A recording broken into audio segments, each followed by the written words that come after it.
podcast Journey of Mind. Halo semua, kembali lagi dengan gua Rifki Bersuara sebagai host di podcast Journeys of Mind. Pada episode kali ini, kita tidak akan membahas seputar traveling, tapi khususnya pada episode kali ini, kita akan membahas seputar dunia komunikasi dan dunia kreatif, khususnya dunia agensi. Nah, pada kesempatan kali ini, kita ditemani oleh seorang alumni Sekolah Vokasi Institut Pertanian Bogor yang telah bekerja di dunia agensi. Nah, kita akan ngobrol-ngobrol seputar bagaimana sih dunia agensi itu. Langsung saja kita sambut, ini dia Bang Ardis. Halo Bang Ardis, apa kabar? Halo, baik. Jadi apa nih? Nah, by the way sebelumnya terima kasih nih udah mau datang ke podcast gue kali ini. Nah, jadi gue kan ketemu lu ini di komunitas Instagram ya. Jadi di salah satu acara itu, acara World Wide Summit itu, kita lagi ngebahas soal sosial media. Nah, pada saat itu, pas saat kita kenalan, ternyata gue baru tahu lu ternyata alumni Sekolah Vokasi IPB juga dan jurusan komunikasi juga. Nah, sebelumnya boleh kali nih perkenalan dulu biar para pendengar juga tahu siapa sih Bang Ardi ini. Oke, jadi nama lengkap gue Adi Martin Taslim. Biasanya dipanggil Ardi. Tapi kalau di kampus biasanya dipanggil Jo sih. Soalnya nama gue mirip Jo Taslim katanya. Gue profesi sih sekarang sebagai copywriter sih. Freelance. Sekarang jadi freelancer di agensi multinasional. Kan sekarang ini bekerja nih di dunia agensi lah bisa dibilang ya. Nah, sebelumnya nih, sebenarnya agensi itu apa sih? Jadi kalau mau dijelasin secara simpel sih, agensi itu sebuah perusahaan yang menyediakan jasa. Saya kalau di sini sih terkenalnya jasa marketing, branding segala macam sih. Ada agensi modeling, bahkan agensi periklanan gitu. Banyak macamnya sih. Nah kan lu tuh sebagai lulusan Sekolah Vokasi IPB nih dari komunikasi, bisa dibilang kan itu termasuk sealiran lah, lurus dengan apa yang dipelajari pada saat kuliah. Nah, ada nggak sih alasan lain kenapa sih pengen masuk ke dunia agensi ini? Kalau untuk alasan ya, personal reason itu, gue itu hobi nulis dari dulu, dari zaman SMA tuh gue hobi blogging, segala macam nulis, mulai dari curhat soal percintaan lah, dunia apalah gitu. Terus gue temu ini, gue into banget sama bidang ini. Udah gue tekunin aja, gue sering nulis, sampai akhirnya gue sekarang jadi copywriter. Nah, mungkin kalau misalkan orang-orang itu kadang suka kurang paham ya nih, apalagi khususnya untuk mahasiswa-mahasiswa yang masih baru gitu, belum mengenal dunia agensi. Nah, gimana sih cara pola kerja dari copywriter itu, dan apa ya yang harus dikerjakan oleh seorang copywriter di dunia agensi itu? Oke, gue jawab yang pekerjaan dulu ya. Kalau nanya pekerjaan copywriter ya nulis, tapi nggak nulis sembarang nulis. Jadi kita tuh nulis beberapa teks, berupa copy, sebut copy biasanya. Itu untuk menyampaikan message dari brand klien kita kepada konsumennya. Kalau sebisa mungkin pesan itu simple dan bisa masuk ke audiens kita gitu. Misalnya lu nggak mungkin kan lu ngejual misalnya brand minuman kopi misalnya kepada anak kecil usia 5 tahun gitu. Kayak gitu sih simpelnya. Kalau mungkin sekarang kan sekarang sosial media ya. Kalian sering nemuin caption itu bisa dikasih sama copywriter gitu. Itu ngerjain kita sebagai copywriter. Berarti yang dikerjakan bukan sekedar caption doang ya, berarti mungkin dari teks yang ada di sebuah desain pun seorang copywriter yang menulis ya gitu ya? Betul. Jadi copy di sebuah visual poster, baik itu billboard yang kalian sering lihat di jalan itu, maupun di thumbnail YouTube itu copywriter juga misalnya gitu. Nah, berarti kan kalau misalnya copywriter itu khususnya kalau NC itu di sosial media ya, apalagi di periklanan juga kan ya? Bener kan di periklanan juga ya termasuk ya? Iya, justru main ininya di situ. Di periklanan. Nah, berarti seorang copywriter ini harus dong berarti mengikuti tren sosial media itu seperti apa? Benar nggak? Harus, yes, but the most important you must know your audience. Mm-mm. Know your Kayak kan audience. audiens kita kan yang paling utama kan. Ya nggak mungkin lu mau pasarin barang lu ke yang bukan target lu kan. Mm-mm. Jadi di ya kayak gitu misalnya kita ada apa KPI Mm-mm. itu kayak tolak ukur buat nentuin sukses target lu gimana Mm. gitu. Nah, berarti ada nggak sih bukan sumber ya, apa ya, referensi lu ketika mau menulis nih? Mungkin kan pekerjaan banyak nih yang menulis, yang harus ditulis dari brief klien. Mungkin pernah nggak sih nemu referensi itu dari mana, ataukah dapat apa ya, dapat ilham lah dari mana gitu referensinya? Kalau gue sih ya jujur aja gue lebih sering nonton iklan aja. Gue sering-sering aja nonton iklan. Oh Nah, ternyata gini nih teks yang bisa menarik orang tuh bikin orang wah gila nih kopinya keren. Sama sering-sering baca perbanyak pembenaran kata vocabulary ini. hmm, Biasanya itu sih sering rajin baca nulis. Jangan cuma baca buku tapi gak ada praktek itu nggak bakal bisa gitu. Nah, kan di dunia agensi itu bukan cuma copywriter ya. Ada apa aja sih sebenarnya bagian-bagian di agensi itu nih? Biar aku. Kalau biasanya idealnya sih di satu tim agensi itu ada pertama tuh ada copywriter, designer, kemudian ada account eksekutif atau traffic manager, project manager itu sama sih project manager, account eksekutif, account manager. Ini yang account ini tugasnya itu dia mau ketemu sama klien gitu. Jadi dia yang nerjemahin brief dari klien ke tim designer, copywriter gitu. Dan ada satu lagi creative director itu headnya. Jadi di atas dia memimpin tim itu dalam sebuah project gitu. Idealnya gitu sih. Idealnya gitu ya. Jadi bagaimana sih proses dari dalam misalkan dalam pembuatan iklan atau sebuah apa ya, postingan lah ya. Gimana sih prosesnya, berawal dari mana dulu dan berakhir di mana gitu? Waduh, berat ya. Kalau dari awal nyari klien apa gimana nih langsung buat project? Mungkin kayaknya langsung dari klien yang udah ada, mungkin langsung diolah kali ya, dari pas diolah.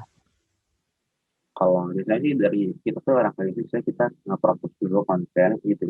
Jadi kita bikin sebuah strategi deck, jadi kayak semacam slide proposal gitu. Kita susun di situ materi-materi apa aja ide-ide yang kita mau tawarkan ke klien. Postingan ke kita. Nanti kita ajukan ke klien. Kalau misalnya kliennya approve, baru kita proses gitu. Berarti dari copywriter langsung ke graphic designer juga ya? Enggak, jadi dari project manager dulu. Oh, project manager. Project manager atau akun eksekutif traffic kita mau sama klien. Mereka discuss mengenai ide-ide yang ini baru setelah di approve baru dari ininya nyampein ke tim copywriter designer gitu. Ya. Sama yang lupa satu lagi ada kalau di digitalnya ada digital strategis dia yang bikin kontennya gitu.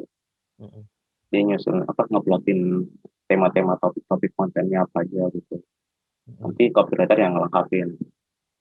Gitu. Berarti lu udah kerja di dunia agensi ini udah berapa lama nih berarti nih? 2 tahun lebih sih. Gimana? 2 tahun lebih. 2 tahun, 3 tahun. 2 tahun berapa bulan? Oh,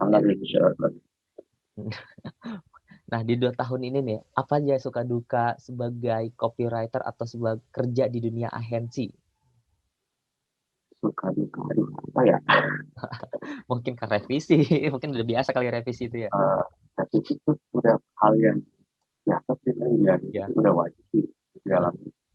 Suka duka sih ini paling ketika kopi lu ditolak sama klien.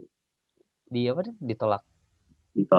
Oh, saya lu udah propose nih ke director atau art director lu. Nah, itu udah proof nih, tapi pasti jadi klien. Klien yang kita ganti gitu. Jadi yang paling ya, tadi udah capek-capek mikir ini itu ya kalau udah ya udah ini aja sih. Klien enak aja. Tetap harus dibuat juga sih untuk memenuhi kepuasan klien ya. Kayaknya tetap aja kita ikutin mau klien aja. Ya, kita ikutin mau klien. Nah, uh, mungkin dari mahasiswa sekolah vokasi ini pengen, atau dari para pendengar ini pengen nih kerja di sebuah perusahaan agensi. Nah, jadi apa sih yang wajib dipunyain atau apa sih yang harus dipersiapin supaya kita bisa masuk ke dunia agensi? Oke, kalau gue sih lu harus nentuin satu dulu yang pertama. Objektif lu apa? Lu mau jadi apa dulu?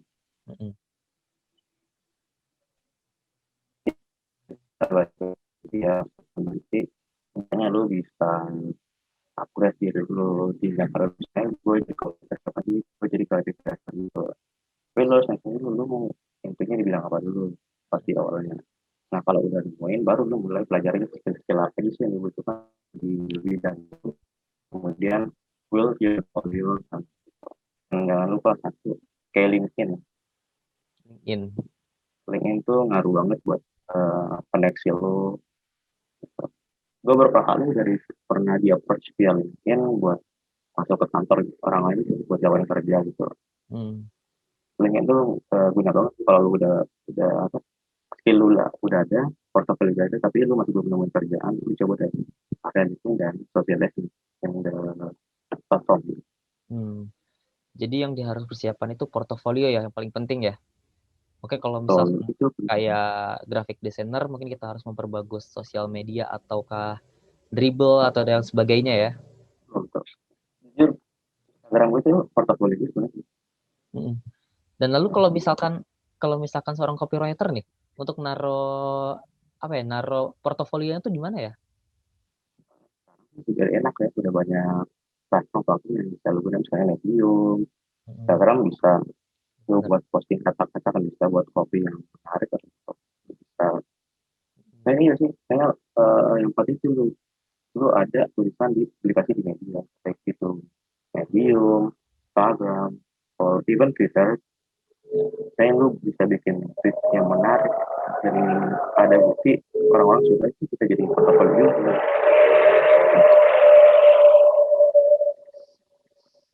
Jadi portfolio tuh vital banget harus ada.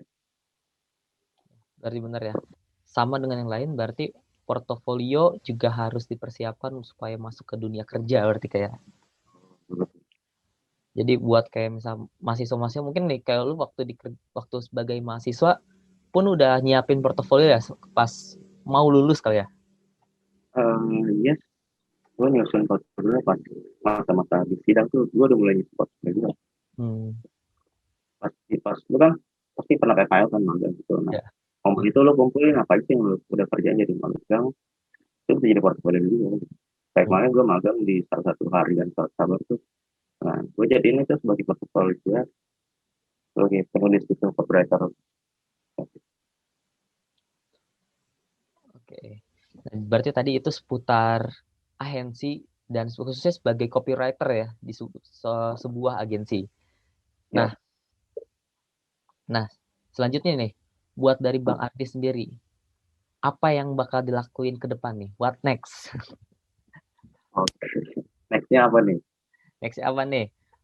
Apakah mau explore ke bagian lain lah atau mau fokus ke copyright, tetap apa yang dilakuin inovasi-inovasi baru di copywriting, gimana nih? Kalau my personal opinion sih gue pengen naikin jam kerja gue sih. Jadi masa sih lu di posisi itu dulu, ya kan itu cerita semua orang kali ya. Tapi gue sih nextnya gue sih pengen tulisan itu bisa bikin impact ke orang-orang. At least orang-orang tahu wah ini copywriternya bisa kopinya bisa bikin orang tertarik sama brand itu. Kayak Nike misalnya, just do it. Gitu kan. Simple, tapi bisa diingat sama orang. Kalau kopi itu ada representatif itu Nike. Sip. Oke, semoga dari personal sendiri dapat terwujud mungkin di tahun depan atau di tahun ini kali ya. Mungkin ada beberapa yang bisa tertunda juga karena pandemi nih. Ada beberapa Banyak tuh yang goals. tertunda. Jadi, nah terima kasih nih Bang Jumardin Taslim atau Bang Ardis atau Siap. Bang Jo Ya. udah mau datang di podcast kali ini. Oke, makasih Bang. Oke, selamat. Itu dia obrolan gua tadi dengan Bang Ardis. Tadi kita telah berbincang seputar bagaimana sih dunia agensi kreatif itu. Bang Jumardin Taslim atau Bang Ardis telah bekerja 2-3 tahun di dunia agensi kreatif dan sekarang dia bekerja sebagai copywriter.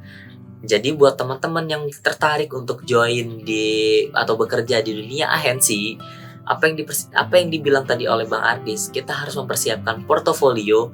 Mungkin untuk co-designer mungkin kita bisa menggunakan Behance atau Dribbble, atau dari copywriting yang apa yang tadi dibilang oleh Bang Ardis. Sekarang banyak medium-medium yang bisa digunakan untuk portofolio, mungkin dari Instagram, Twitter, Medium, ataupun Blogspot. Nah, jadi untuk para mahasiswa yang belum lulus, kita harus persiapkan portofolio kita sebelum memasuki dunia pekerjaan. Nah, cukup sekian untuk podcast ketiga kali ini. Sampai jumpa di podcast-podcast selanjutnya di minggu depan setiap hari Rabu. Saya Rifki Prauswara pamit undur diri, dan sampai ketemu di minggu depan. Sampai jumpa. Bye-bye. Woi, main yuk, berangkat. Podcast Journey of Mind.